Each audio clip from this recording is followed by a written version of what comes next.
Alexandria was once home to 11 breweries before statewide prohibition in 1911. It wasn't until 2011 that the Port City Brewing Company would open its doors and be the first production brewery in 100 years. I guess, is it a democracy down here, or are you the tyrant that really runs everything? I like to say that everybody has a vote here, but it is not a democracy. Okay, that explains everything.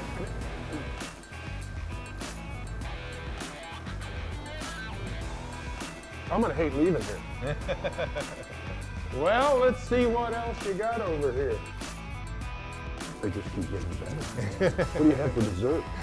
We got our porter. We got a nice. Oh, hell, we gotta do that. Yeah. Anyway, tell me the story of the storm and how it impacted Port City Brewing. It was the summer of 2012, and that night, this derecho formed, and it knocked the power out to 1 million people in the DC area. You probably had your power knocked out. Oh, yeah. I got my own story. We had 6 tanks of beer, 13,000 gallons of beer in the tanks that we were worried about losing, that were going to spoil.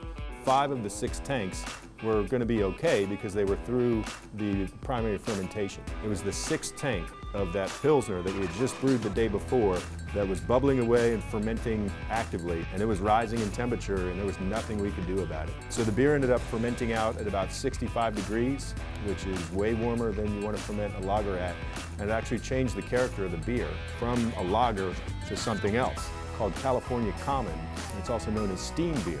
So we renamed the beer Derecho Common. That beer was sold out in 2 weeks.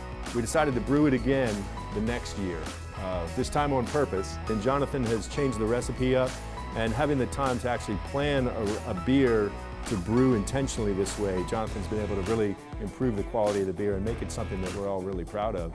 And it's become our little summer tradition. Next time you're in DC, make sure you pay a visit to Old Town Alexandria and stop by the Port City Brewing Company to wet your whistle.